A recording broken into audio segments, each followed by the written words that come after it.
안녕하세요. 머니포커스 이승원입니다. 오늘은 17년간 칠레에서 직접 살고 연구하신 어떻게 보면 한국에서 가장 깊이 있는 중남미 이야기를 해줄 전문가 모셨습니다. 서울대 아시아연구소 객원연구원이자 칠레 카톨릭대 협력교수 민원정 교수님과 함께합니다. 어서 오세요. 안녕하세요. 네, 요즘 종종 뵈니 너무 좋네요, 교수님. 네, 저도 좋아요. 네, 중남미 얘기를 사실은 교수님 아니면은 제가 어디 가서 들을 데가 없어요.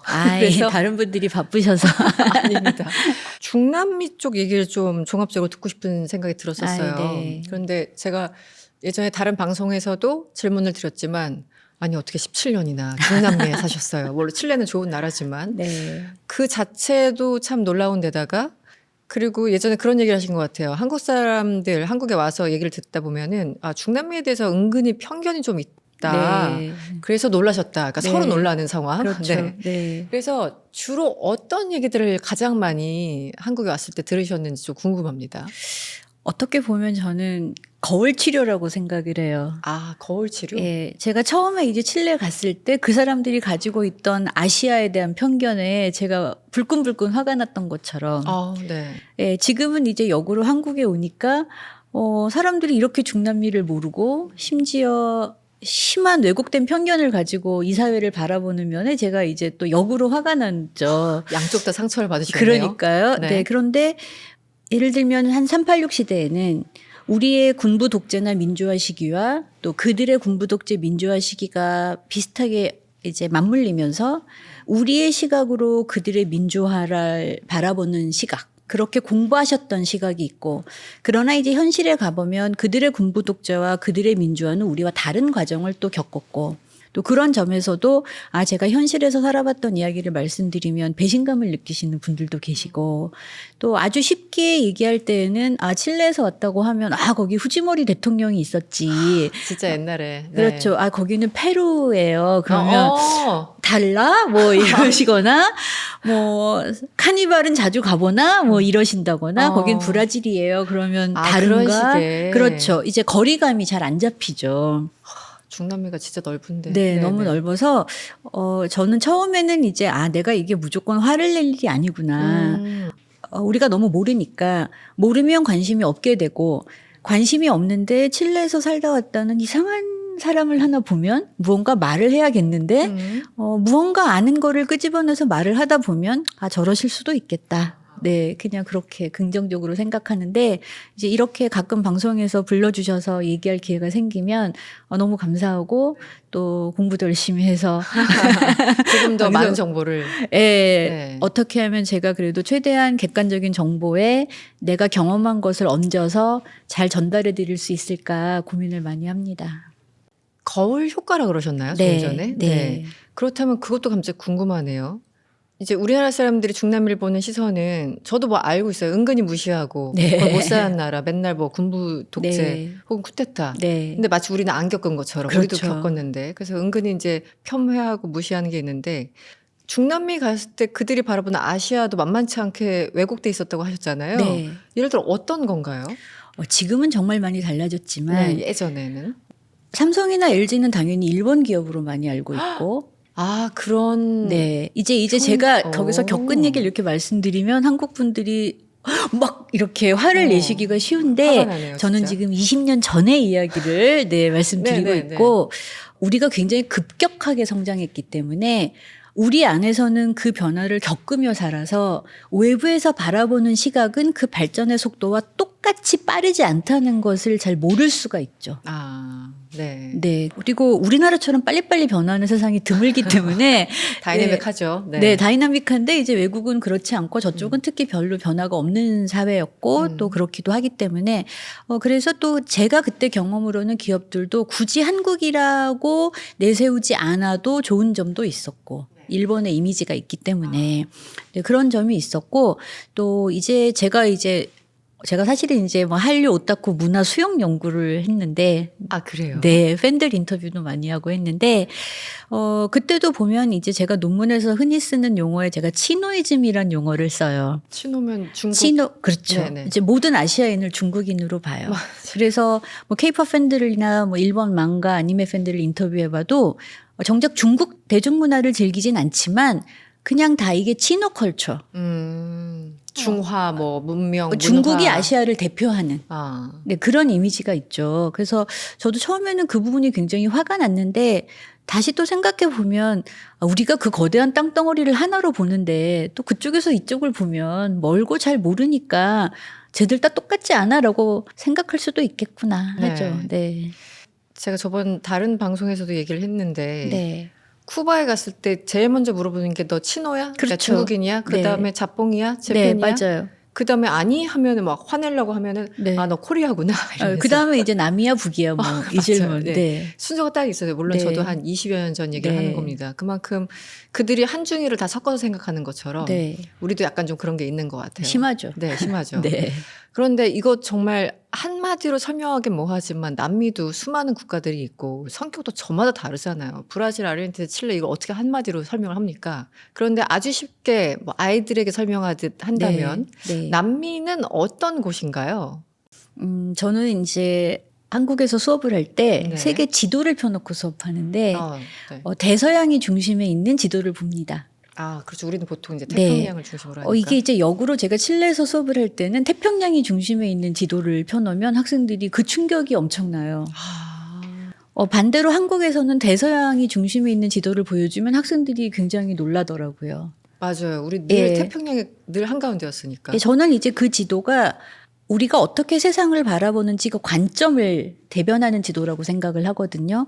제가 대서양이 중심에 있는 지도를 학생들에게 보여주면 이렇게 가까우니까 콜럼버스가 배를 타고 갔겠죠 하면 학생들이 그러네요 라고 이해를 해요. 네. 이러니까 아프리카 흑인 노예들이 브라질로 많이 갔겠죠 하면 이해가 돼요. 그러나 우리가 흔히 보는 태평양을 중심으로 한 지도를 보면 여기서 어떻게 갔지? 라고 잘 안 떠오를 수 있죠. 저 뒷면이면 되게 멀어 보이는데. 멀어 보이지만 네. 다시 우리가 지도를 이렇게 지구는 둥그니까 이렇게 해서 보면 그들에게 중심은 대서양이죠. 그래서 유럽을 계속해서 바라볼 수밖에 없고 또 유럽인들의 후손이고 제가 이제 방송에서 이제 종종 그들이 유럽인이라고 말하면 뭐 화내시는 분들이 계시더라고요. 중남미 사람들이 무슨 유럽인이냐. 그래요? 네, 계세요, 가끔. 그런데 정말 유럽인들이 이민을 가서 유럽인들이 나라를 만들었고 그 안에서 원주민과 흑인, 기타 인종 등은 다 배제가 되었고 그런 역사를 가지고 있는 곳이기 때문에 다양한 곳, 네. 전 세계의 인종과 피부색과 음식과 문화가 다 있는 곳이라고 보시면 됩니다. 당장 언어만 봐도 네. 유럽에서 건너온 게 분명해 보이는데 네. 그런 느낌들이 있죠. 네. 그런데 이제 중남미를 보면 뭐 한국이 좀 유독 독특한 케이스이긴 합니다. 네, 이 네. 작은 영토에서 네. 이 조그만 땅덩어리 이렇게 맞아요. 표현하죠. 여기서 오로지 머리만 가지고 왜냐면 네. 자원도 하나도 없고 그렇죠. 이렇게 성장한 나라가 전 세계적으로 별로 없잖아요. 네. 그럼 중남미 보면은 특히 남미 땅도 넓고 인구도 많고 뭐 에너제틱하고 무엇보다 자원이 많아. 그러면은 유럽 이상의 부자가 돼야 될 것 같은데 왜 계속 이렇게 중간지대에 있지? 물론 지금 뭐 브라질이나 이런 이제 형님 국가들이 있지만 왜 저들은 우리가 생각하는 것만큼 발전하지 않지라는 느낌이 있거든요. 네. 이게 팩트인지 아닌지부터 말씀을 좀 해주시고 네. 네, 이유를 좀 설명해 주시면 어떨까요? 잠깐 시각을 바꿔봤으면 좋겠어요. 우리가 너무 빠른 성장에 익숙해 있고, 한국이. 네, 굉장히 예외적인 경우로 발전을 했고, 그들은 우리가 왜 꼭 선진국이 되어야 하지라고 생각할 수도 있어요. 아, 그러네요. 네. 왜 꼭 반에서 1등을 해야 네. 되지? 이런 느낌처럼. 저도 이제 한국에 와서 너무 난민 마인드로 지내니까 난민 마인드. 이제 제가 처음에 한국에 왔을 때 외국에 오래 계셨던 어느 선생님께서 저한테 이런 말씀을 해주셨어요. 당신은 당신만 한국에 적응하기 힘들다고 생각했는데 시간이 지나고 보니 주위 사람들도 나 때문에 힘들었겠구나라는 생각을 합니다. 라고 하셨어요. 제가 얼마 전부터 그 말이 조금 가슴에 와닿기 시작했어요. 같이 일을 하는데 저쪽은 이제 한국은 제가 볼 때 나중에 결과가 나오는 속도는 비슷해도 굉장히 모두가 종종거리면서 막 이렇게 일을 해야 되는 분위기인데 저는 뭐 이렇게 하나 저렇게 하나 내가 할 일을 하면 일은 되는데 뭐 약간 이런 자세로 가니까 남들도 나를 보면 힘들 수 있겠구나 라는 생각을 제가 계속해서 거울 효과로 역으로 배우고 있죠. 어떻게 보면 한국은 성장의 재료가 전혀 없었기 때문에 결핍이 모든 것을 만들어내죠. 그리고 우리는 기본적인 욕심이 있어요. 네, 그런데 오히려 이제 뭐 흔히들 자원의 저주라고도 하는데 중남미는 성장의 재료는 있는데 그 성장의 재료를 잘 가꾸고 다듬어서 요리할 구조가 만들어지지 않았죠. 자원도 있고 땅도 있고 인구도 있어요. 한번 우리가 쉽게 생각해 보면 부모님들께서 이렇게 말씀하시죠. 야, 나 때는 등록금도 안 주시고 내가 돈 벌어 가면서 냉골에서 공부해서 좋은 대학 갔는데 너는 지금 부족한 게 뭐니? 라고 한번 이해해 보시면 조금 비유가 쉽지 않을까. 네. 그런데 역설적이게도 그렇기 때문에 그들이 중진국에서 머물러 있지만 망하지도 않는 거라고 저는 생각합니다. 버티는 힘이다. 그렇죠. 그렇다면 그러니까 우리는 항상 그 1등에 대한 욕구 뭔가 저 위로 올라가야 되라는 욕망들이 있잖아요. 네, 네. 그게 참 그것도 아주 쉽게 말하면 뭐 민족성 혹은 네, 뭐 네. DNA라고 얘기를 하는데 다를 수 있어요. 저도 가본 나라는 쿠바밖에 없지만 네. 그냥 나만 바빠. 네. 다들 너무 여유로운데 네. 우리는 여행도 그냥 여유롭게 하지 않고 뭔가 이 목적지에서 저 목적지를 한번 그렇죠. 가봐야 되고 이런 거잖아요. 약간 이렇게 점 찍듯이 목표를 맞아요. 달성하듯이 여행을 하죠. 저는 꽤 아닌 편임에도 불구하고 거기 가니까 제가 굉장히 바쁘게 여행을 네. 하는 사람이 되더라고요. 네. 이제 그런 것처럼 그렇다면은 약간 좀 전반적인 얘기를 하자면 자원도 있고 다 능력도 있는데 다만 굳이 1등 욕심은 없는 것이고 그리고 어쨌든 그것을 효율적으로 달성하기 위한 어떤 제도나 행정 정치가 있어야 되는데 그 부분은 조금 미미한 것도 사실이고 많이 약간 미미하죠. 그렇게 이해를 하면 될까요? 네. 그런데 그 문제를 단순히 어떤 정치 지도자가 잘못해서라던가 정치인들 전체가 잘못해서라던가 아니면 국민성이 다 게을러서라던가라고 쉽게 얘기하면은 위험하죠. 왜냐하면 이미 저는 어떻게 보면 중남미가 너무 일찍 세계화를 시작했다. 그것이 원인이다라고 저는 생각을 해요. 그 세계화의 덫이 있죠. 그렇죠. 네네. 왜냐하면 어떻게 우리가 다시 생각해 보면 스페인과 포르투갈이 신대륙을 점령하기 시작하면서부터 세계화는 시작됐거든요. 그런데 이제 그때부터 이들의 경제 구조는 유럽에서 공산품을 들여오고 이쪽의 자원이 착취당하는 구조가 수백 년 동안 이어져 왔죠.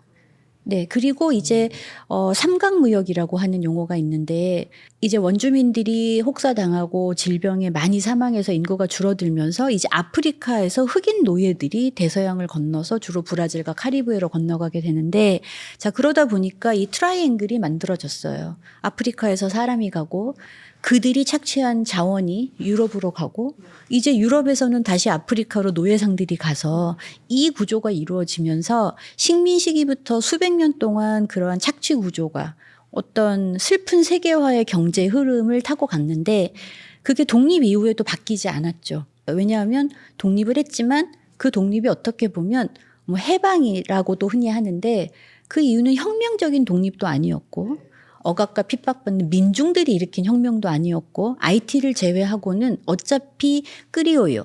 그 신대륙에서 태어난 서자들의 반란이었기 때문에 스페인과 포르투갈 또 유럽 몇몇 나라만 물러갔을 뿐이지 체제가 그대로 이어졌거든요. 이제 그 상태에서 보통 중남미 사람들은 저렇게 자원이 많은데 쟤네들은 왜 뭘 안 해라고 말씀하시지만 그런 노력이 없었던 것이 결코 아니었어요. 요즘 전쟁으로 한창 시끄러운데 그들도 충분히 자각을 하고 산업화 노력을 했었습니다. 그런데 첫 번째 노력이라고 한다면 제1차 세계대전 후에 갑자기 전쟁이 터지니까 유럽이 모두 군수물자 생산에 집중하면서 우리들에게 생필품이 부족하다. 그래서 이제 경공업을 시작하게 됩니다.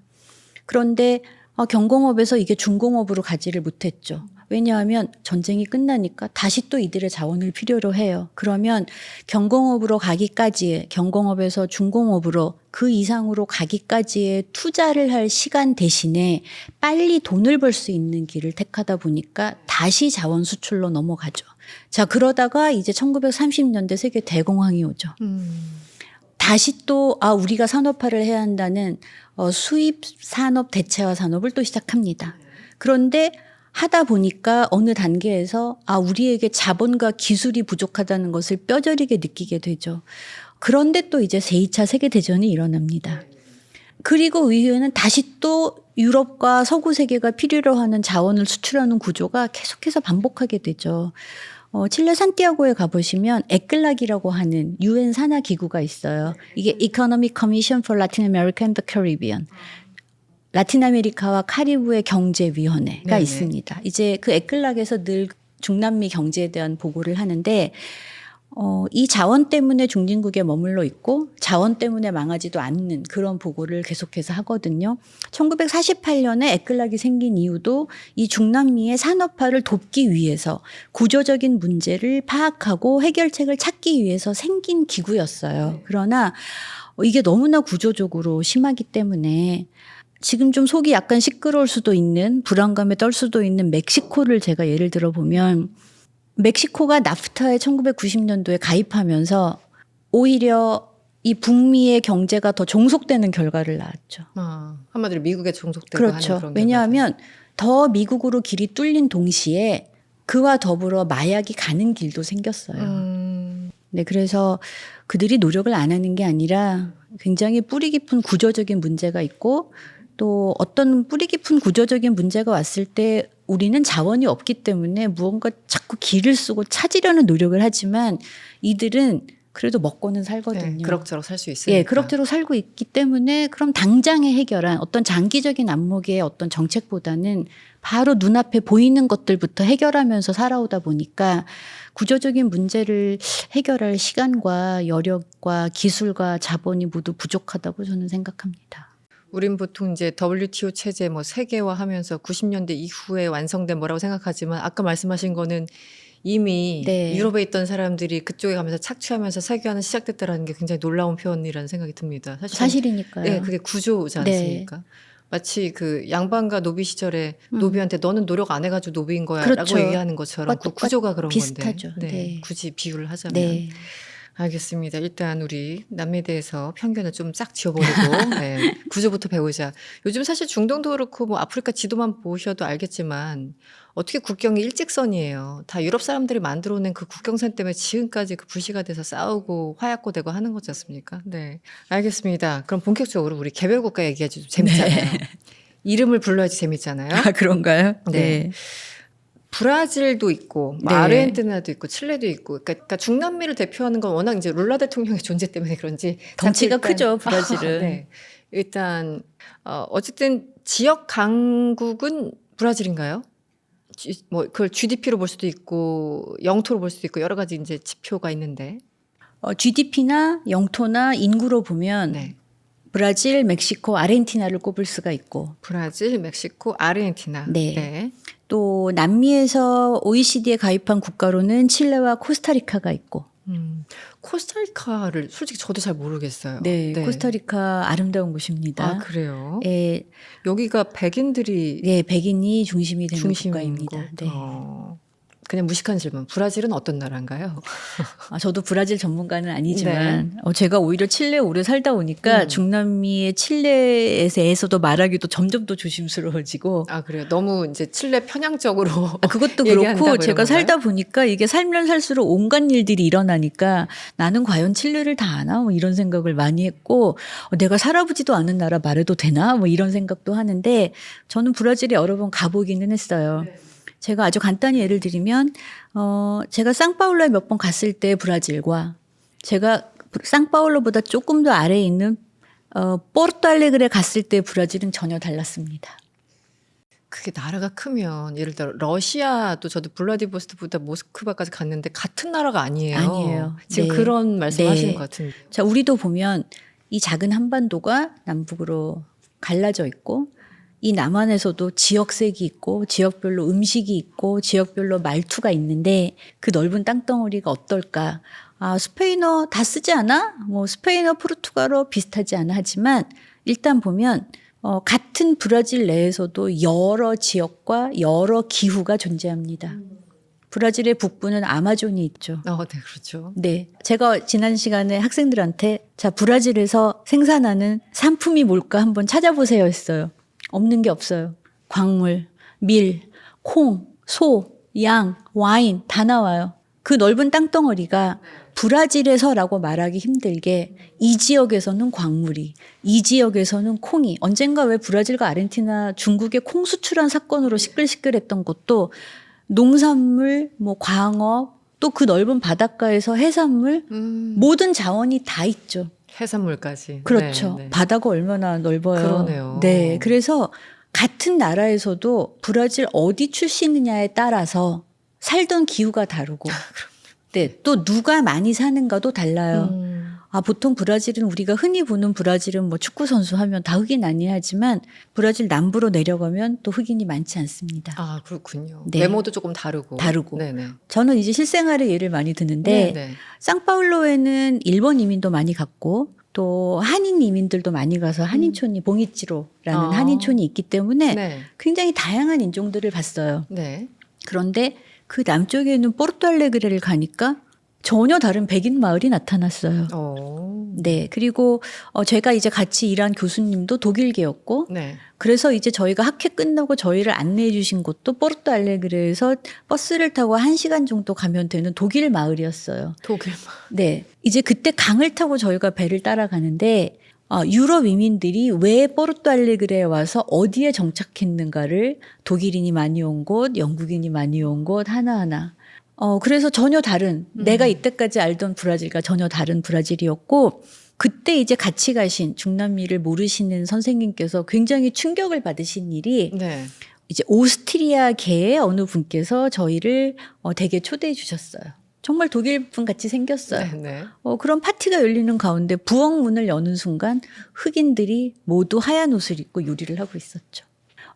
이제 그래서 같이 가신 분이 그 장면에 너무 충격을 받으셨어요. 자기도 이야기는 들었지만 이게 이렇게까지인 줄을 몰랐다. 약간 옛날 식민지 시대 네, 그대로 그게 계속해서 그 유산이 이어져 오고 있고 이제 그날은 더 제가 보기에도 그 대비가 너무 심했어요. 칠레는 그렇게 흑인이 많지 않기 때문에 네. 또 그 정도까지 제가 본 적이 없었는데 정말 부엌문을 여는 순간 다 흑인들이 하얀 모자 쓰고 이게 이제 흑백의 대비가 더 두드러지고 그분들이 계속해서 음식을 나르고 서빙을 하고 그런 곳이 바로 브라질입니다.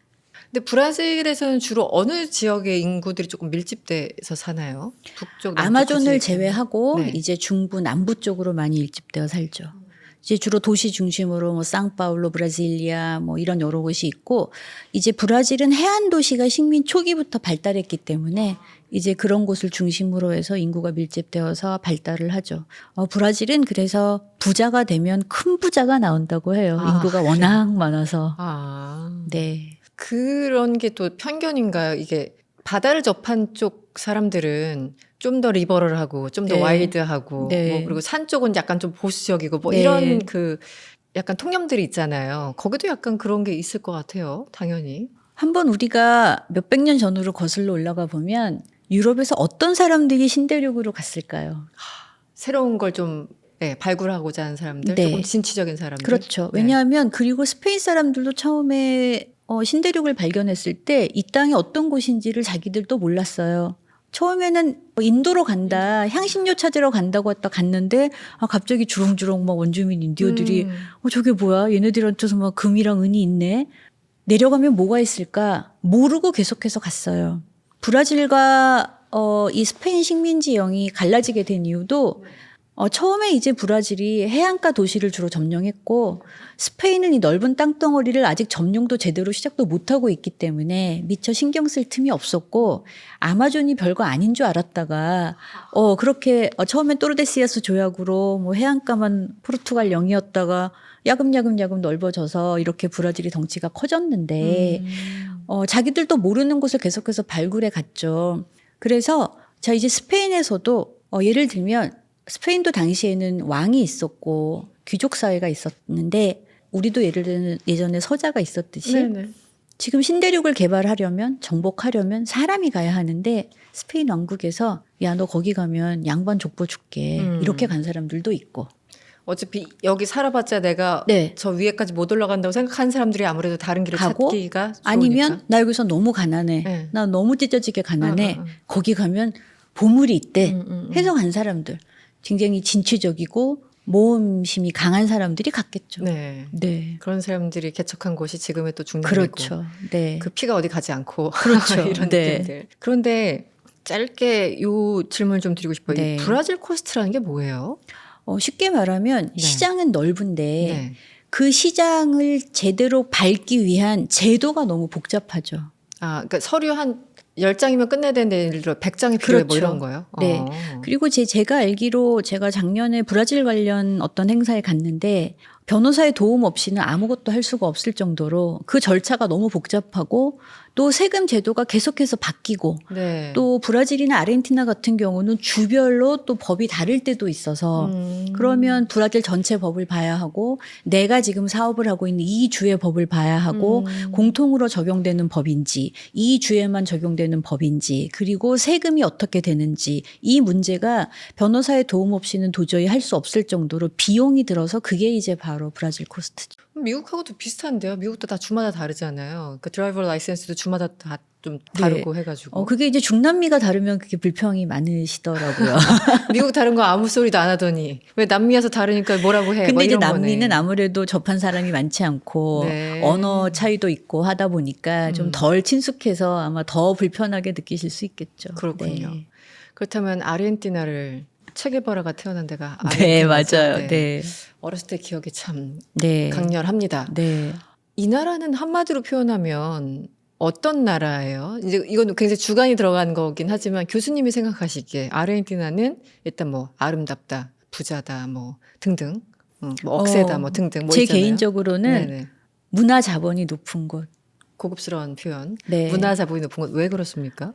돈과 상관없이 네. 정말 문화 자본이 높아요. 아 그래요? 네, 그리고 우리가 자라라고 발음하죠. 뭐 사라, 스페인 상표인데 네네. 아르헨티나 가면 색감이 달라요. 저는 그 아르헨티나의 색감을 굉장히 좋아해요. 이렇게 흔히 이제 국기를 보시면 중남미 대부분 국가들의 국기가 막 빨강, 파랑, 노랑 그 명도와 채도가 굉장히 강한 색들인데 아르헨티나의 국기는 파스텔 톤의 하늘색이 들어가 있습니다.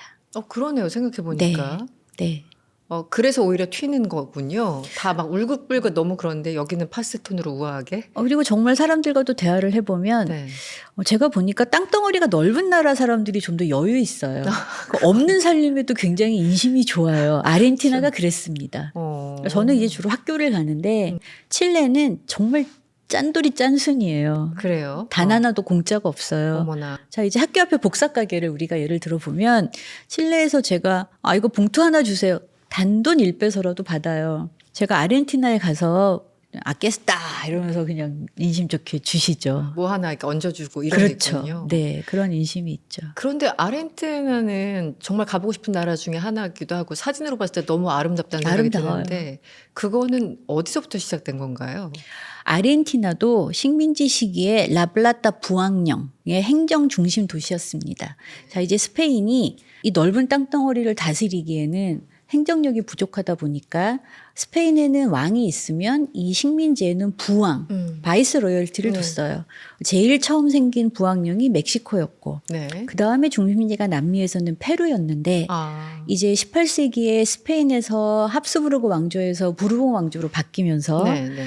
이 식민지 통치를 개혁하기 시작합니다. 네. 그래서 이 남미에 있던 리마 부왕령을 현재 베네수엘라, 콜롬비아가 있는 누에바 그라나다 부항령과 지금의 아르헨티나를 중심으로 한 라플라타 부항령으로 쪼개게 돼요. 그러다 보니까 페루는 굉장히 줄어들고 네. 이 라플라타는 라플라타 강의 이름을 딴 것인데 아르헨티나와 현재 칠레 일부와 볼리비아 또 파라과이 일부까지 포함할 정도로 강력하고 큰 부항령이 생기게 되죠. 근데 제가 보면 이 부항령이 있던 행정 수도를 가보면 그래도 역시 그 관리층들이 살던 곳이라 음식도 맛있고 좀 다양하고 아르헨티나는 그런 전통도 있고 자, 다시 한번 우리가 그 대서양을 중심으로 한 지도를 떠올려 보시면 유럽 사람들이 배를 타고 가기에 좋았죠. 네. 그래서 보통 아르헨티나 생각하실 때 이태리 이민만 생각하시는데 사실은 영국 이민의 영향이 굉장히 강해서 영국이요. 네, 그래서 아르헨티나에 여러분 남미 하면 다 축구 생각하시는데 네. 남미에서 축구가 가장 먼저 시작된 곳이 바로 아르헨티나였습니다. 영국 사람들의 영향으로. 그 영국의 축구. 유명한 인류학자 채트윈이라고 있어요. 네. 그분이 쓰신 인 파타고니아라는 책이 있습니다. 그 책을 보시면 일단 저는 그 책에서 저같이 이제 남미를 여행한 사람들은 그 책을 읽으면 그 풍경이 막 떠올라요. 파타고니아와 그 정복 당시와 그 얘기가 나오는데 그 책에도 그런 영국 이민들에 대한 이야기가 굉장히 많이 나옵니다. 그래서 이태리 이민은 그 나중 일이고 네. 초기에는 영국 이민들이 굉장히 많이 갔어요. 네. 그 예전에 말비나스 전쟁 얘기, 포클랜드 전쟁 들어봤어요. 네. 그게 아르헨티나에 있는 섬을 가지고 포클랜드냐 맞아요. 아니 왜 영국이 그 먼데 땅덩어리를 가지고 싸웠을까를 생각해 보시면 그만큼 영국이 그때부터 아르헨티나까지 진출을 해서 사실 이제 스페인과 포르투갈이 지배를 할 때에도 영국, 네덜란드, 프랑스는 어떻게 하면 여기를 뺏어 먹을까 호시탐탐 기회를 노리고 있었어요. 그러면 가기 쉬운 곳이 바로 배를 타고 갈 수 있는 카리브해 아니면 이렇게 가서 아르헨티나였죠. 그래서 아르헨티나는 그 대서양을 끼고 유럽과의 무역이 굉장히 용이했죠. 네. 그러다 보니까 외국의 문물도 많이 들어오고 쉽게 들어오고 그렇게 교육을 하다 보니까 그 당시 유럽의 여러 문화 사조, 유럽의 문화를 다 흡수했고 다 받아들여서 정말 이 아르헨티나 가보시면 부자가 망해도 3대를 간다는 말이 떠오르면서 좀 가끔은 슬프기도 해요. 네. 너무 아름다운 건물들이 너무 낡아서 제가 예전에 아르헨티나 항공을 탔을 때 굉장히 슬펐던 기억이 있는데 그 늘씬늘씬하고 멋있고 그 파스텔 톤으로 스튜어디스와 스튜어드의 복장도 너무 아름답고 비행기도 너무 아름답고 깔끔한데 아주 낡아서 슬픈 제가 그 기억이 있어요. 어떤 느낌인지 알 것 같아요. 너무너무 색도 세련됐고 너무 아름다운데 너무 이 실밥이 약간 낡았다거나 하는 의자에서 그게 굉장히 슬펐던 기억이 있거든요. 그래서 못 사는 건 못 사는 거고 문화 자본이 굉장히 높은 나라다. 네. 사실 그 수백 년 전에 유럽 열강들의 그 각축전만 아니었으면 이 나라가 정말 온전하게 네. 성장할 수 있었을 텐데 네. 그 슬픈 아름다움이 어쨌든 배어져 있는 네, 곳이 슬픈 아름다움이 딱 정확한 말씀이에요. 아르헨티나군요. 네. 갑자기 더 가보고 싶어요. 네네네. 고기 정말 맛있어요. 아 그래요? 진짜 맛있어요. 저는 좋은 개인적으로 정보. 우루과이 고기를 더 좋아하긴 하는데. 그래요. 고기 맛이 다 다르군요.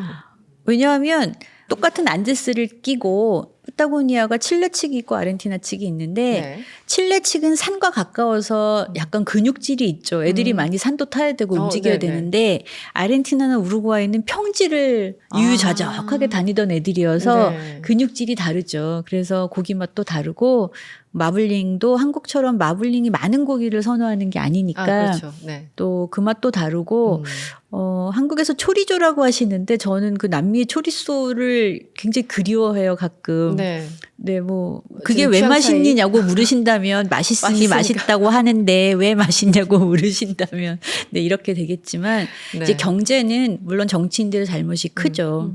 어떻게 보면 유럽인들이 너무 많았기 때문에 그들이 이권 다툼 속에서 나라가 그렇게 됐을 가능성도 크고 또 왜 그러면 남미에서 칠레는 그나마 발전을 했나를 보면 이제 독립 이후에 뭐 자유주의 보수주의 싸움이 있고 그 이후에는 뭐 신자유주의냐 아니면 포퓰리즘이냐 해서 이렇게 왔다 갔다 할 때 칠레 엘리트들은 야 우리가 지금 싸울 때가 아니다. 일단 힘을 합치자라고 힘을 모았어요. 그래서 발전을 했고 그런 반면에 다른 나라들은 그 이권 다툼이 더 오래 갔고 네. 그런 나라들이 계속해서 경제가 안정이 안 되었고 네.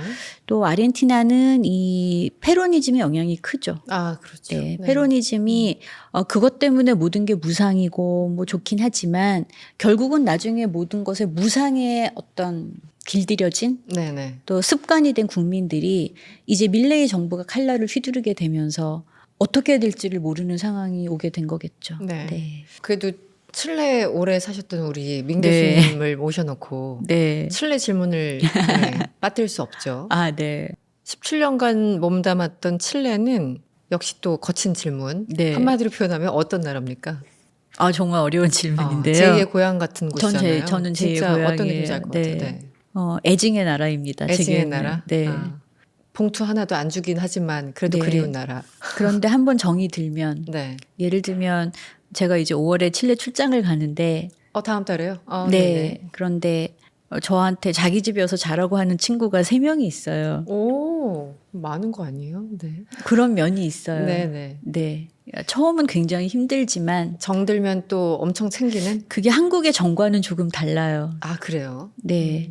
그러니까 우리가 그냥 오래 만나고 알기 때문에 정 때문에라는 개념과는 조금 다른 것 같아요. 근데 어떻게 표현하기 어려울 것 같은데요? 저는 칠레 친구들한테 야단을 굉장히 많이 맞았거든요. 그러니까 예를 그래요? 들면 이렇게 생각하면 한국에서는 어떤 속상한 일이 있을 때 막 얘기를 해요. 그냥 얘기를 하는 거예요. 네. 해결책을 찾는 게 아니에요. 그렇죠. 수다하면서 스트레스를 푸는 풀죠. 거죠. 칠레 친구들과는 그게 통하지 않아요. 남자고 여자고. 그래요? 네. 왜 쓸데없는 얘기에 뭐 약간 이런 거예요? 해답을 찾지 왜 울어? 그런 방식이구나. 네. 그래서 징징대지 말라고 야단을 굉장히 많이 맞았어요. 되게 강한 민족성이 있군요, 네. 거기는. 왜냐하면 그 사막과 안데스 산맥과 그 거친 땅에서 식민지 시절에 누가 거길 가고 싶어 했겠어요. 네, 역시 그래서 영토가 사람의 어떤 네, 미친 어떤 영향이 지리적 환경이 미치는 영향이 저는 굉장히 굉장히 크죠. 큰 것 같아요. 네. 그래서 칠레에도 이제 마푸체 인디오라고 있는데 이 마푸체 인디오는 식민지 시기에 칠레가 독립할 때까지 완전히 정복당하지 않았어요. 굉장히 강하고, 그래서 저는 칠레 친구들한테서 그런 면에서는 그러면서도 긍정 마인드로 뭔가 나쁘게 생각하면 또 다 야단 맞았어요. 네, 그런데 어떻게 보면 제 칠레 친구들은 제가 그 칠레에서 뭐 웃으면서 울면서 그 어려움을 헤쳐나가는 과정을 다 지켜봐줬고 그 과정을 굉장히 높이 평가해줬고 친구들이. 그럼요. 네, 그래서 이제 그게 한국의 성공 중심주의로 보면 아니 말 좀 잘해서 뭐 좀 어떻게 하고 뭐 그런데 이제 칠레 친구들은 제가 동양인이고 여자고 맨 땅에 헤딩하면서 하는 과정을 하나하나 응원도 해주면서 야단도 쳐주면서 굉장히 객관적인 사실로 팩트 체크를 하면서 팩폭하고 이런. 팩폭하면서 막 주제 파악을 하게 하면서 또 도와줄 거 있으면 도와주는. 그런데 저는 칠레 사람들이 지진도 겪으면서 사람들이 늘 뭔가 지진에 대비가 되어 있고 그래서 저한테는 애증의 나라이면서 제2의 고향이면서 이러니까 그래도 여기가 남미에서 그나마 먹고 사는구나. 그런데 이제 보통 잘 모르고 접근하시면 애들 너무 뭐 얄밉고 뭐 네 가지가 없고 이렇게 말씀하시기 쉬워요. 또 그래 보일 수 있어요. 칠레는 경제적인 수준은 어쨌든 그 중남미에서 한 중간 이상인가요? 네. 그 지역에서 봤을 때. 네, 빈부격차가 심하죠. 거기도 그렇죠. 그렇죠. 지역별로. 네. 그럼 또 짧게 멕시코 네. 한번 가볼까요? 네, 멕시코는 또 위치상 또 그럴 수밖에 그렇죠. 없을 것 같기도 네. 하고. 멕시코는 어떤 나라라고 표현할 수 있을까요? 멕시코도 정말 대단한 나라죠. 그 유명한 마야와 아스테카 문명이 있던 곳이고 스페인의 에르난 코르테스가 1500년대에 그 아스테카 문명을 점령하면서 이제 본격적인 정복이 시작된 또 최초의 스페인 부항령이 설치된 식민 행정 중심의 최초이자 정말 중요한 도시였고 사실 이제 뭐 미맥 전쟁에서 지고 또 미서 전쟁에서 스페인이 지기 전까지는 오늘날 미국 땅의 뭐 3분의 2 가까이가 사실은 이제 멕시코 땅이었죠. 멕시코 땅이었고 그러다 이제 점점 통치를 잘 못하기도 했고 이게 이제 세계 정세와 함께 돌아가면서 이렇게 됐는데 사실 이제 멕시코도 미국이 함부로 전할 수 없다고 생각해요. 왜냐하면 멕시코가 미국에 종속된 것만큼이나 미국도 멕시코를 필요로 하는 부분이 있기 때문에 저는 함부로 못한다고 생각을 합니다. 네. 네. 서로 의존도가 상당하고 높죠. 지리적으로 네. 이렇게 붙어 있으니까 네. 지금 뭐 트럼프 행정부가 하는 것처럼 막 멕시코를 윽박은 지르지만 어떻게는 그렇다고 쉽게 못해요. 네. 건들 수는 없는. 그리고 우리 기업 입장에서도 보면 그 마길라도라라고 하는 그런 공장에 한국 기업들도 나가 있는데 자, 멕시코를 비롯한 중미에 나가 있는 공장들은 단순히 멕시코와 중미가 노동력이 싸서 나갔다기보다 미국과 가까운 니어쇼링을 함께 효과를 보고자 나간 것이기 때문에 굉장히 미국과 가까이 연결되어 있어서 미국의 종속적이기만 한 것이 아니라 그 이상의 또 무언가를 가지고 있어서 미국이 말씀하신 것처럼 윽박은 지르지만 함부로 할 수는 없고 뭐 마약이며 치안이며 부정부패며 시끄러운 와중에도 망하지 않고 버티는 힘은 또 자원과 그들의 힘에 있다고 저는 봅니다. 뭔가 공통점이 오늘 중남미 망하지 않는다. 네. 오랫동안 버틴다. 네. 하지만 1등까지 갈 뭐 굳이 그것까지는 아니다. 약간 뭐 이런 인상들이 좀 남네요. 마지막으로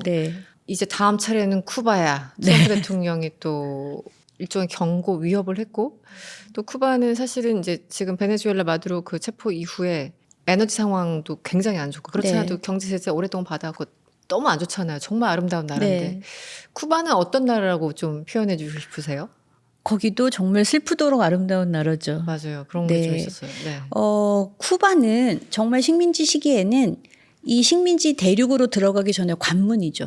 위치가 딱 위치가. 가운데. 네. 왜냐하면 배를 타고 몇 개월 동안 가서 어딘가 기착점이 있어야 하고 그래서 아이티도 프랑스에 뺏긴 것이고 아이티와 쿠바는 정말 식민지의 거점.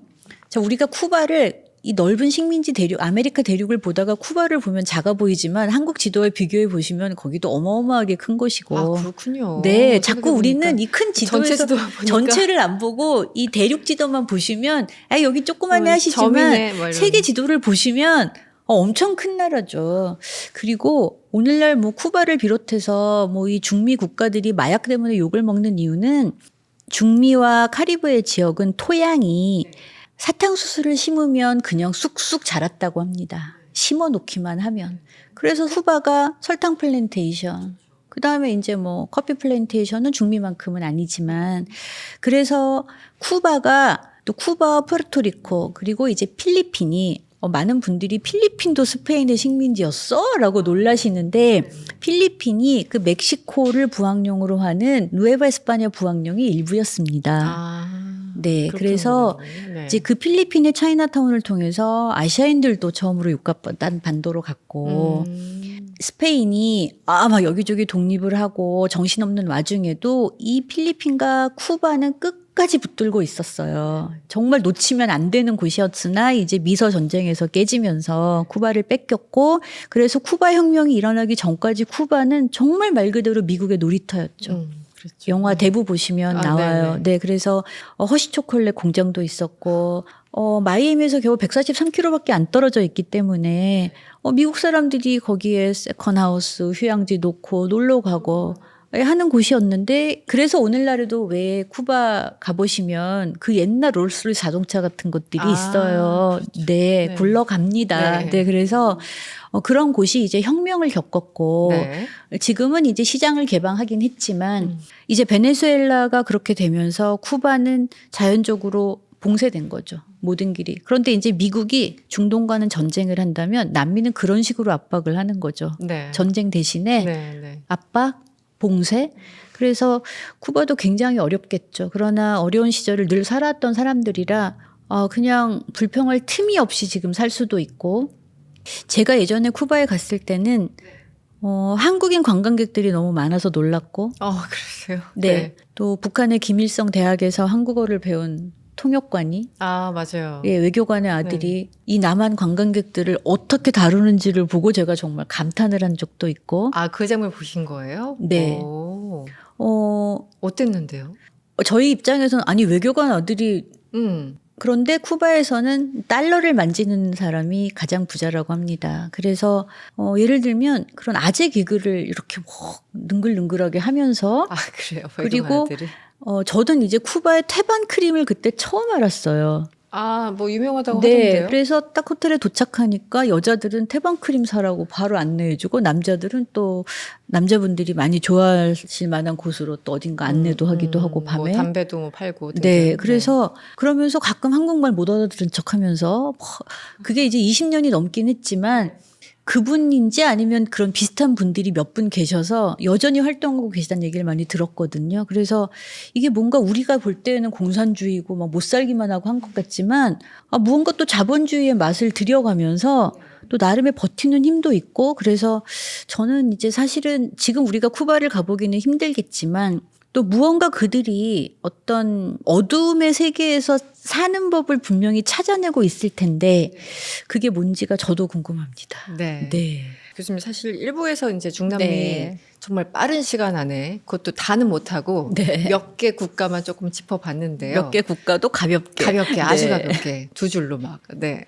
그런데 요즘 이제 전 세계 많은 사람들이 한국에 관심을 갖는 게 사실인 것 같아요. 저도 약간 좀 거리를 두고 뭐 우리 국뽕 아니야 뭐 이런 네. 생각 하는데 실제 보면 제가 생각했던 것보다 훨씬 사람들이 관심을 많이 갖기 시작했더라고요. 이미 네. 오래전부터. 네. 중남미도 만만치 않을 것 같은데 네. 이제 칠레에서 학생들 지금도 가르치고 계시고 네. 뭐 어쨌든 온라인이지만 네. 칠레를 비롯해서 넓게 보면 중남미가 한국에 관심을 갖기 시작한 게 언제부터인가요? 최근 뭐 몇 년, 한 십수년 어떻게 된 건가요? 제가 한번 그 변천사를 네네. 제 개인적인 연구와 한번 비교해 보면 저는 중남미 문학을 전공했는데 칠레에 가서는 한국 역사 문화 또는 한국과 중남미 비교 문화를 수업을 했어요. 그러면서 제가 우연한 기회에 이들은 아시아 대중문화를 어떻게 바라보지? 그렇게 수영 연구를 하게 된 계기가 있었어요. 네. 그게 바로 2010년대였습니다. 2010년대. 네, 그때가 바로 동방신기가 분리되면서 네, 네. 네, JYJ가 칠레에서 공연을 하던 무렵이었어요. 아, 그때로 거슬러 올라갑니까? 네, 그래서 제가 2004년에 칠레 갔을 때는 그때도 저는 그러니까 그 케이팝을 펌프라는 게임이 있는데 이렇게 음악 나오면 발로 밟는 어떤 학생들이 어떤 몰에 가서 펌프를 하다 보면 한국 노래가 나온다. 아, 이런 노래가 있구나. 그때 이제 조금 들었어요. 그리고 이제 한국에서는 멕시코에서 뭐 그 배용준 씨나 뭐 이런 분들 나오는 드라마가 유행할 때 남미는 사실 그렇게 유행은 아니었지만 케이블 TV로 가끔 보는 사람들이 있는 정도였어요. 그런데 이제 JYJ가 공연을 하게 되면서 그 당시 JYJ가 칠레와 페루에서 공연을 했는데 그 33개국에서 두 나라에서 공연을 하는데 네. 한국에서는 중남미에 부는 케이팝 붐 이렇게 기사가 났어요. 좀 과대포장인가요? 네, 과대포장 맞았습니다. 네네. 네, 싫어하시는 분들도 계실 수 있지만. 과대포장 맞죠. 네, 그래서 그리고 당시에는 칠레에서 그 JYJ의 콘서트를 보도하는 뉴스들이 약간 그 길거리에서 나눠주는 플라이어 정도? 또 주요 언론에서는 굉장히 약간 비아냥된 듯한 뭐 통역의 이상한 악센트 때문에 내가 알아들을 수 있는 말이 없었다. 이런 식의 기사였어요. 네. 자, 그런데 제가 다시 한국의 언론을 보면 이 JYJ에 대한 뉴스가 보도된 모든 지면은 다 칠레 주요 일간지로 소개가 되더라고요. 그래요? 네, 그래서 제가 이제 또 그 덕에 저도 한국에서 초청을 받아서 학회 초청으로 이제 얘기를 해서 저는 이제 인시추 옵저베이션으로 보통은 중하류층의 소녀 팬들이 많고 약간 사회적으로는 인식이 좋지 않다라고 말했다가 엄청나게 욕을 먹고 그래서 제가 그때부터 사회과학 하시는 분들과 협업을 해서 질적 연구를 시작했어요. 네. 내가 말한 것을 사람들에게 설득하지 못한다면 내가 증명을 해야겠구나. 그래서 그때부터 정말 팬들 인터뷰를 엄청나게 했어요. 시지 교수님이요? 네. 네. 중남미 팬들의 특징은 다른 나라와 조금 다르게 하는 팝입니다. 그냥 듣고 즐기는 케이팝을 넘어서서 네네. 춤을 춰요. 직접. 내가 참여하는 네네. doing이죠. 네네. 그래서 그 팬들이 모여서 막 춤을 춰요. 커버 댄스를 해요. 한국말 몰라도 되고 뭐 가사 몰라도 되고 그래서 이제 팬들 인터뷰를 많이 했죠. 그런데 제가 있던 학교가 백인 엘리트 학교다 보니까 분명히 케이팝을 좋아하는 학생들이 있을 텐데 말을 안 해요. 약간 샤이 약간 이런 건가요? 예, 그래서 그것도 이제 변천사가 있었어요. 그래서 보니까 처음에는 학기 끝나고 나서 저 사실은 케이팝 들어요. 했다면 한 5년 지나니까 학기 중반쯤에 나 케이팝 들어요 라고 한다면 2020년대를 지나니까 아예 첫 시간부터 그리고 저도 이제 그때까지는 그 몇 년 동안 하도 팬들 인터뷰를 많이 하니까 학생들을 보면 너는 오타쿠구나. 야, 너는 망가만 보니 이렇게 관상이 보여서 얘는 케이팝만 듣겠다. 이게 딱 보이는군요. 네, 보이더라고요. 케이팝 좋아하는 애 예. 얼굴에 뭔가 있어, 느낌이. 이게 단계가 있고 또 이 과도기에는 케이팝을 좋아하는 학생들이 많은 학기가 제가 너무 힘들었어요. 왜냐하면 자기들이 한국을 굉장히 잘한다고 생각을 하고 수업을 들어왔다가 저는 수업 시간에 케이팝을 가르치는 것도 아니고 한국을 홍보하는 사람도 아니고 한국의 역사와 문화를 가르치니까 막 화를 내고 또 내가 한국을 좋아하면 우리 프로페는 당연히 나를 예뻐하고 이런 것 때문에 힘들었던 몇 년이 있어요. 네, 그런데 제가 이제 이번 학기에 서울대 아시아연구소에 이스쿨 프로그램이라는 게 있어요. 이제 해외에서 한국에 대한 강의를 듣기 힘든 곳에 온라인으로 이제 실시간으로 강의를 하는 프로그램인데 너무 좋은데요? 네, 그래서 정말 이제 아시아연구소에서도 처음으로 또 저에게도 너무 좋은 기회로 칠레에 있는 알베르토 우르타도 대학교라는 대학교와 저희가 협업을 해서 그 칠레 교수님과 제가 팀 티칭으로 칠레는 아침, 저는 저녁 일주일에 한 번 온라인으로 실시간 수업을 해요.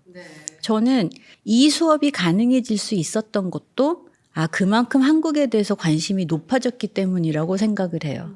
서울대 아시아연구소에 이렇게 좋은 플랫폼이 있어도 이들이 관심을 갖지 않는다면 이런 수업이 열릴 수 없었을 텐데 그만큼 관심이 많이 생겼기 때문에 이것도 가능했고 이제 매주 목요일 저녁에 제가 수업을 하는데 네. 지난 시간은 이제 칠레 교수님 차례였거든요. 근데 칠레 시간으로 그 다음부터 BTS가 10월 달에 칠레에서 공연하는 거 아시나요, 혹시? 아니요. 네, 그 BTS의 10월에 아리랑 콘서트를 칠레를 시작으로 시작합니다. 아, 그래요? 네, 그래서 바로 저희가 수업하는 한국 시간으로 목요일이면 칠레 시간으로 그 다음 날부터 BTS 티켓 구매가 시작이 된다고 해요. 그래서 학생들이 이거 수업 끝나자마자 빨리 접속해서 표 사야 한다고 그 말을 해서 저희가 막 다 같이 깔깔 웃었고 그 담당 교수님이 아야 나는 K-팝도 모르고 BTS도 뭐 관심도 없지만 하여튼 너네들이 그렇다고 하니 얼른 수업 마치고 가서 표 사라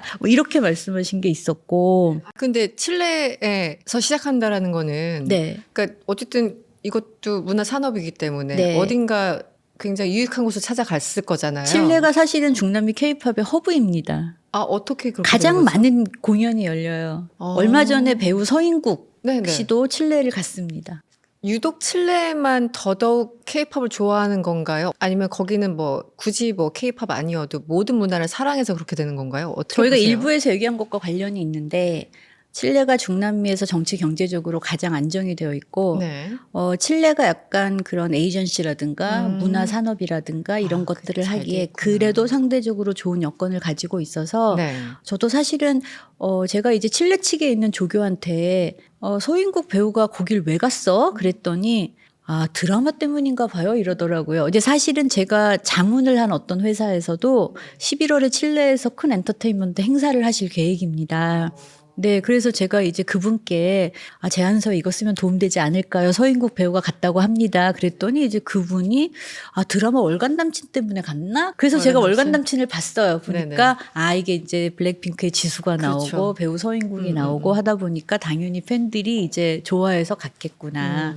예, 자주 갑니다. 네. 네. 그리고 이어서 제가 이제 오래 일했던 그 칠레 가톨릭 대학교도 제가 2022년까지 수업을 하고 이제 너무 많은 교수들이 해외에 나가 있다 보니까 학교에서 더 이상 학부 수업은 비대면 안 된다라고 해서 저도 이제 멀어지게 됐었는데 이제 그쪽 학교에서도 다시 수업을 해달라는 요청이 와서 이제 2학기 때 이번에는 칠레 카데 쪽에 있는 교수님과 협업을 해서 저희가 할 건데 그 수업의 주제는 아시아 대중문화예요. 아시아 대중문화. 예, 저는 네. 이제 이런 것들이 바로 그런 젊은이들이 한국에 대한 관심이 높아지고 이제 한국에 대한 전체에 대한 관심이라기보다는 한국 대중문화에 대한 관심이 그만큼 높아졌다는 것을 반영하는 게 아닌가 그렇게 생각합니다. 네. 칠레 하면 우리는 가장 먼저 또 생각하는 게 한국 칠레 FTA예요. 네, 솔직히. 그렇죠. 네. 네. 우리 그때만 해도 갑자기 왜 칠레지? 이런 느낌이 네. 있었거든요. 네. 그게 무려 2004년이니까 네, 벌써 맞아요. 20년도 지났습니다. 네, 맞아요.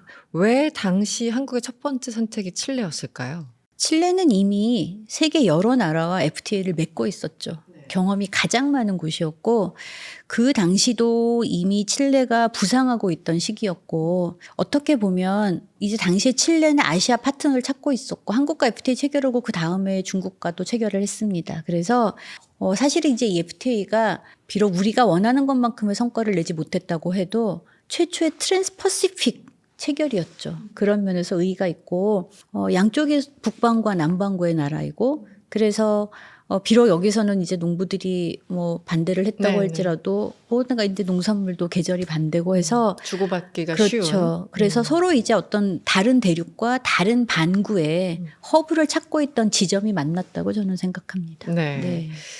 사실은 한국뿐만 아니라 항상 이제 우리가 역할했던 그 자리를 요즘 이제 중국이 파고 들어가지고 약간 위기의식도 느끼고 여러 가지 있지 않습니까? 그리고 더군다나 중남미는 이미 중남미 말 그대로 저쪽 반구니까 네.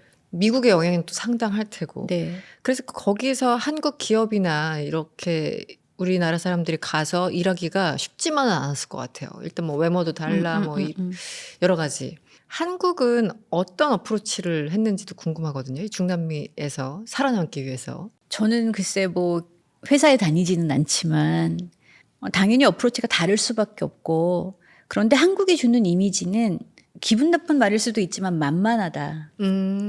접근하기 너무 어려운 나라 아니지만 네. 좋은 성장 모델이 될 수 있는 곳이죠. 네네. 너무 높은 곳은 내가 바라보기 힘들지만 네. 그러나 한국은 우리도 잘하면 저렇게 될 수 있지 않을까라고 생각해 볼 수 있는 나라죠. 네네. 네, 그리고 제가 살던 칠레에서 보면 한참 칠레가 뭐 원자재 값이 좋아서 뭐 댐 건설 이런 거 할 때 나중에 보니까 한국 기업들끼리 그 입찰 경쟁을 하시더라고요. 네, 한국에 온갖 건설사가 다 들어가고 그러면 이제 물류 회사들이 생기기 시작하고 그러면 그게 단순히 한국 기업에만 좋은 게 아니라 현지에서도 일자리를 창출하죠. 그러니까 서로가 좋은 영향을 주는 그런 관계죠. 저는 그런 어프로치였다고 봅니다. 그리고 관계 맺기에 조금 더 좋은, 그렇죠. 편한 이런 네. 느낌. 그럼 구체적으로 지금 이제 국가마다 또 소비되는 게 굉장히 다를 텐데 네. 요즘 한국에서 만드는 드라마를 보면은 이거는 수출용이다 이런 것들도 있거든요. 그렇죠. 굳이 막 한강에 굳이 라면을 보여줘. 그리고 막 매운 거 막 보여줘. 네. 막 이런 것들. 그러면은 아 이거 어디 수출용이야 느낌이 오죠. 음. 남미에서 혹은 뭐 칠레로 좁혀도 괜찮고 어떤 물건들이 가장 좀 인기가 있나요? 뭐 가전제품도 있고 식료품도 있고 아니면 패션도 있을 수 있고요. 이게 어떤 상품이 들어가느냐 네. 아니면 문화가 들어가느냐 사람이 들어가느냐는 국가별로 저는 차이가 있을 것 같아요. 맞아요. 네. 네. 예를 들면 칠레는 지금 너무 케이팝이 눈에 띄죠. 그러나 우리가 모르는 보이지 않는 사실 그게 대중문화 산업에서 보면 실제로 수익을 창출하는 산업은 웹툰이라고 합니다. 아, 웹툰이 있었군요. 네. 왜냐하면 근데 제가 칠레 팬들 인터뷰해 보면 진정한 오타쿠들은 네. 이 웹툰을 좋아하지 않더라고요. 아, 그래요? 종이책이 주는 그런 아날로그 감성을 좋아해요. 그런데 칠레를 비롯한 중남미의 모든 30대 이상은 일본 만화를 보지 않고 큰 세대가 없어요. 왜냐하면 1990년대에 중남미에도 컬러 TV가 보급되면서 모두가 일본 만화를 보고 컸어요. 일본 만화인지 알든 모르든.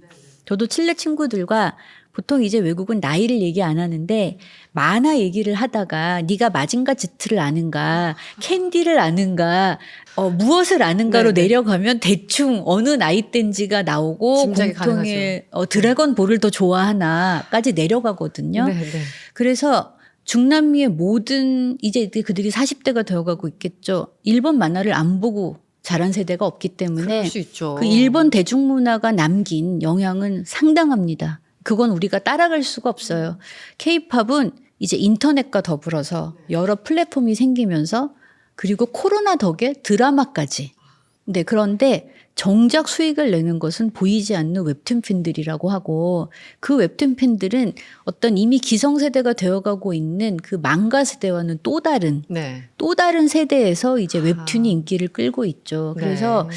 이제 웹툰에 대한 조사는 저희가 어떤 통계든 중남미는 보면은 기타로 들어가기 때문에 네, 네.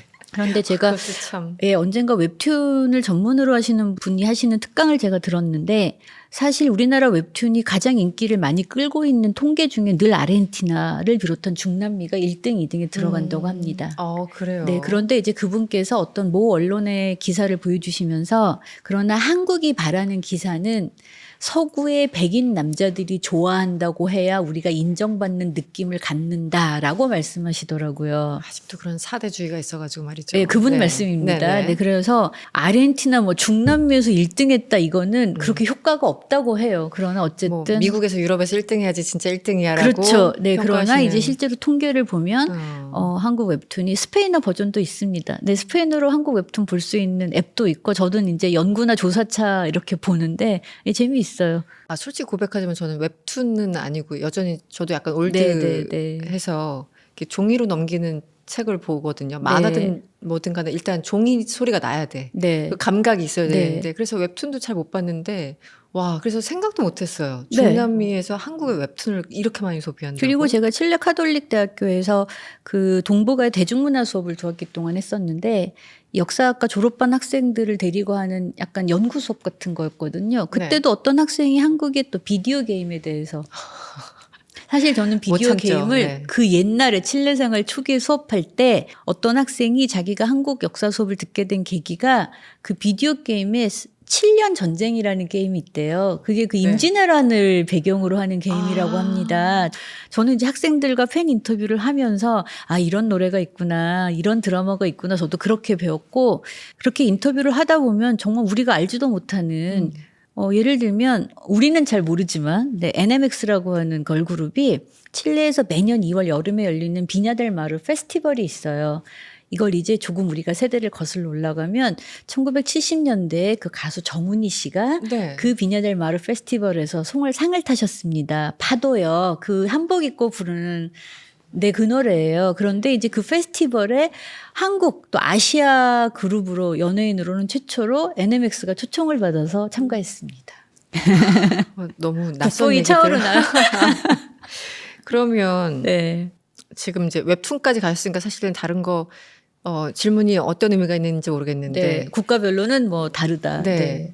그런데 일단 자동차. 네. H로 시작되는 그 자동차도 있고 또 예전에 러시아 그 전문가 얘기 나눌 때 또 러시아 사람들이 한국 가전 너무 좋아한다고 뭐 이런 얘기 들었었는데 뭐 자동차나 가전 혹은 뭐 화장품 혹은 먹는 음식들 네. 이게 골고루 어쨌든 계속 인기가 있는 상황인가요?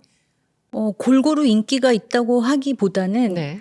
이것도 이제 물론 내가 접하는 한국이 무엇이냐에 따라서 네, 네. 예를 들면 멕시코에 마길라도라가 있는 곳은 당연히 내가 어디 취직할까? 어느 한국회사가 돈을 잘 줄까요? 관심이 당연히 많을 테고 또 제가 접한 칠레 젊은이들은 저도 주로 대학생들을 접하다 보니까 그들이 어떤 대중문화를 좋아하나 케이팝 말고 다른 음악은 뭘 좋아하나 늘 비교하면서 봐야 하니까 저는 네. 이제 그런 걸 많이 보는 것이고 네. 또 이게 어느 지역을 가느냐에 따라 조금씩 다른 것 같아요.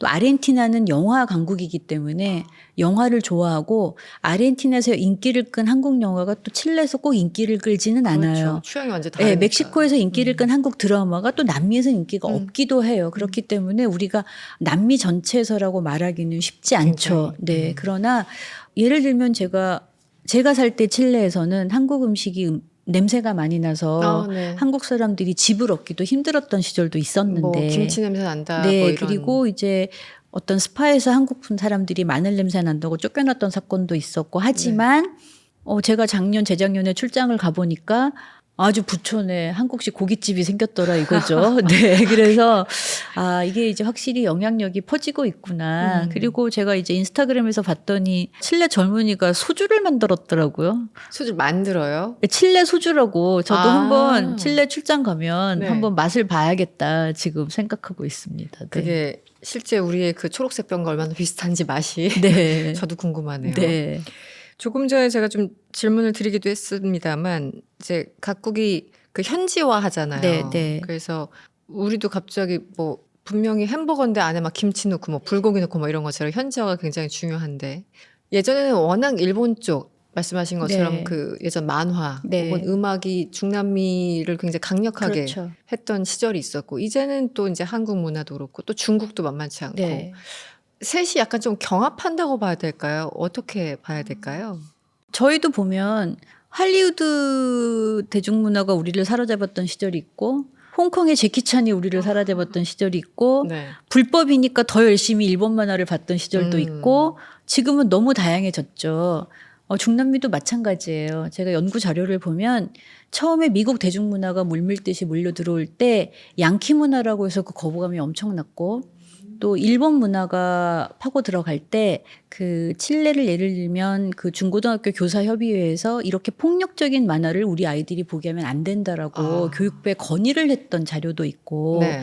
이제 그리고 케이팝이 들어갔는데 이 미국 문화는 어떻게 보면 중남미에서 그냥 이미 융화가 됐죠. 섞여서. 우리가 미국 문화를 많이 받아들이는 것처럼. 네. 그러나 중남미의 특색은 그렇다고 해서 유럽 문화를 추구하는 엘리트 문화가 사라진 건 아니면서 거기에 미국 문화도 들어가 있고 일본 문화는 너무 역사가 길어서 이건 경쟁의 차원은 좀 아닌 것 같아. 이미 생활의 일부가 되어버린 네네. 듯한 그리고 이제 케이팝이 들어갔고 제가 팬들 인터뷰할 때만 해도 중국 드라마 본다는 친구들이 없었는데 네. 제가 요즘에 칠레 친구들과 이야기해 보면 이제 슬금슬금 중국 드라마 봅니다. 그래서 그렇군요. 예, 만만치 않아요. 네. 네, 만만치 이게 않아요. 각종 그 역사와 문화가 계속 레이어드되는 그렇죠. 느낌이군요. 레이어드 되면서 네. 영원한 것은 없죠. 그렇죠. 저도 한국에서 한류가 지속적으로 성장하려면 어떻게 해야 할 것 같습니까? 라는 질문이 너무 난감해요. 왜냐하면 팬들의 마음이 어디로 흐를지는 아무도 모르기 때문에. 네. 네, 그래서 근데 이제 중국이 슬금슬금 대중문화까지 파고들고 있습니다. 네. 칠레 얘기하면 또 떠오르는 게 너무 뜬금없는 질문이긴 네. 하지만 세종기지? 네, 남극에. 네. 남극의 세종기지 저도 이제 예전에 알고 지냈던 어떤 기자님이 갑자기 기자직을 그만두고 저 세종기지에 뭐 탐사하러 왔어요. 뭐 이래서 이제 물론 네. 취재하러 가셨겠지만 그래서 네. 아, 사실 세종기지가 저기 있었구나. 네, 맞아요. 근데 이걸 운영할 때 칠레 관문을 이용하면서 네, 맞아요. 굉장히 파트너십을 맺어왔다고 하는데 저 네. 그 역사를 전혀 모르거든요. 역사가 굉장히 오래됐습니다. 아, 그렇습니까? 네, 그리고 사실 이제 그 남극은 엄밀히 말하면 주인이 없는 땅인데 이 남극을 총괄하는 사무소가 칠레에 있습니다. 그래서 한국도 칠레 남부의 푼타 아레나스에 사무소가 있어서 네. 푼타 아레나스를 거쳐서 남극으로 가셔야 하고 이제 거기도 뭐 한국의 장보고 기지, 뭐 세종 기지 네네네. 있고 중국은 기지가 더 많고 일본 기지 있고 제가 뭐 그 남극 연구소 계신 분과 이야기해 보면 거기 한중일이 모여서 같이 삼겹살도 구워 먹고 하신다고 이게 여기서는 옥작복작 막 복작복작 갈등이 있지만 또 멀리 나가서 보면 너무 반가운 게 또 우리 한중일이에요. 거기서 삼겹살과 사케를 같이 먹는 같이 예를 들면. 먹는 이렇게 네. 한다고 하시더라고요. 아. 그런데 이제 사실 다른 중남미 나라들은 칠레를 굉장히 얄미워해요. 왜요? 국민성도 좀 다르고 말씀드린 것처럼 좀 악착 같고 바지런하고 좀 얄미운 면도 있어서 다른 중남미 사람들은 다 칠레를 조금 이렇게 얄미워하지만 다른 중남미도 남극을 바탕으로 연구를 하려면 칠레를 통해야 합니다. 네, 그게 지리적으로 가장 가깝고 가깝기도 안전한 하고 그 안전하고 항로가- 항로이기 때문에 네, 그렇게 돼 있습니다. 네. 그런데 네.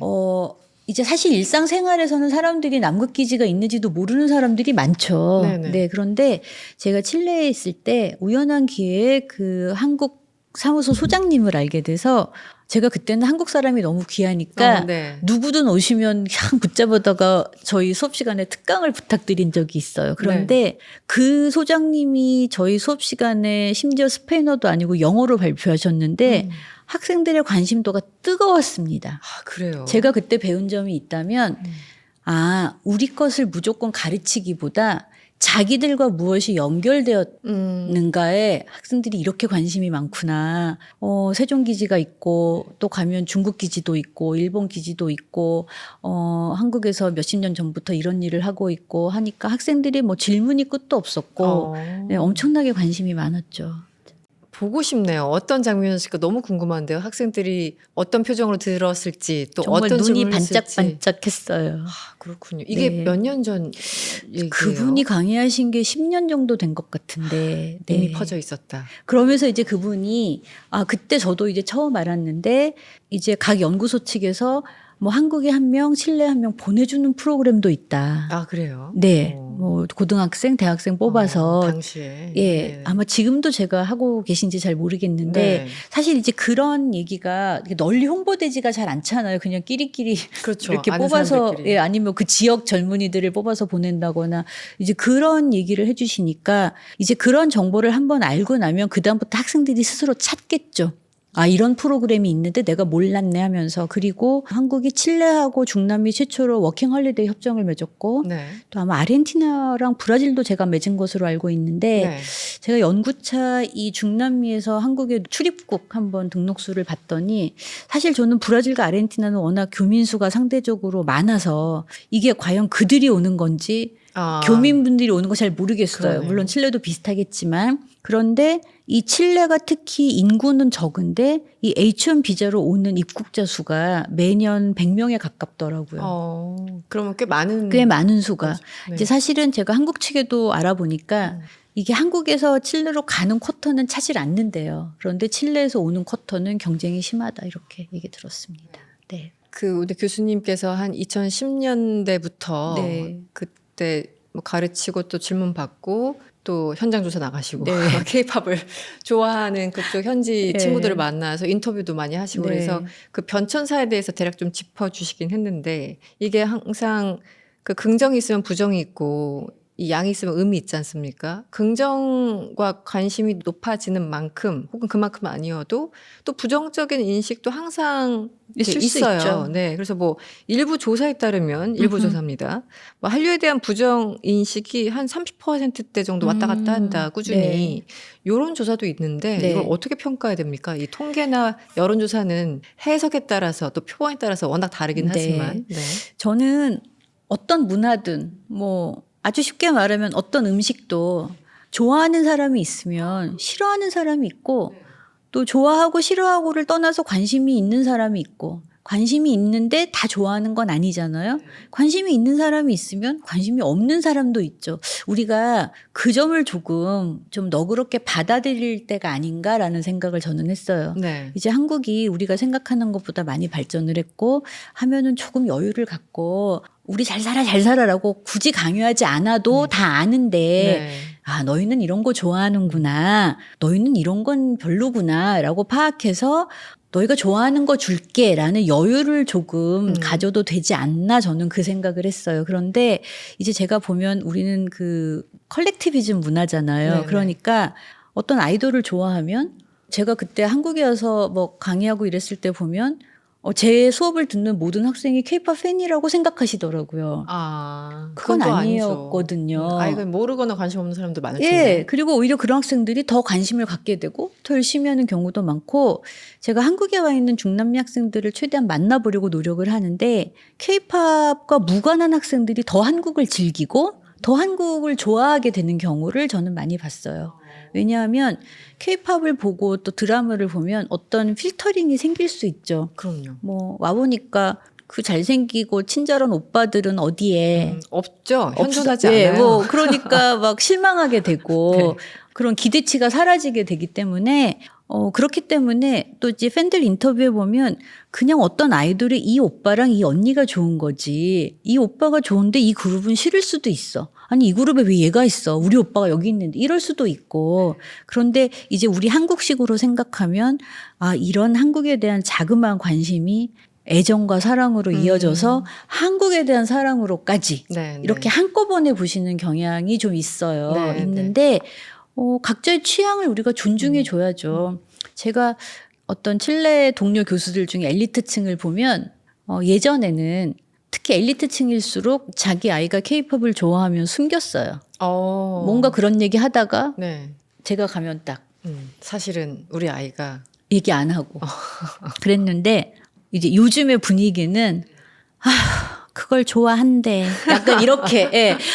나는 마음에 안 들지만 애가 좋아한다는데 어떻게 네네. 라고 얘기는 할 정도가 됐다는 거죠. 저는 그런 변화를 조금 자연스럽게 네네. 너그러운 마음으로 우리가 바라봐 줘야지 네. 어떻게 모두가 좋아하나요. 저도 그렇죠. 방송 나가면 댓글도 뭐 악성 댓글도 많고 좋은 댓글도 많지만 그렇죠. 네. 뭐 좋은 게 좋은 거지 이렇게 생각하게 우리가 이제 좀 그런 너그러운 마음을 가질 때가 되지 않았나 네. 저는 생각합니다. 네. 다행히 우리 그 머니포커스 시청자분들은 여유롭습니다. 네. 너그럽습니다. 그럼 또 어느 분이 네. 지금 먹고 살기도 힘든데. 네. 그래서 저희 그 시청자분들을 위해서 네.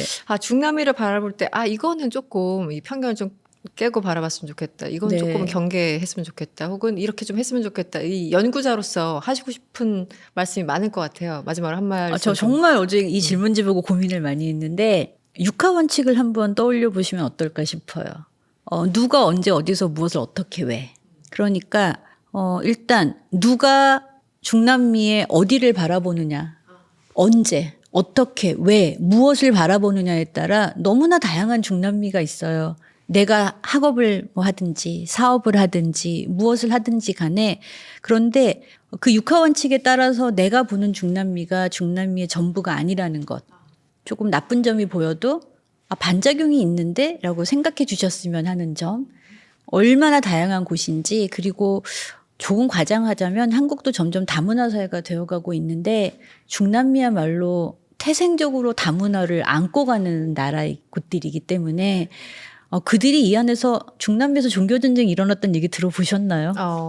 그렇군요. 모두가 가톨릭이니까라서가 아니에요. 네네. 어떻게 그들이 인생을 살아가는 방법이 우리가 보기에는 조금 답답해 보여도 또 그 나름에서 배울 점도 있고 그 나름에서 어떻게 자연에 순응하는가를 배울 수도 있고 또 제가 중남미를 말씀드리면 다 끝이 멀어로 끝나는데 네.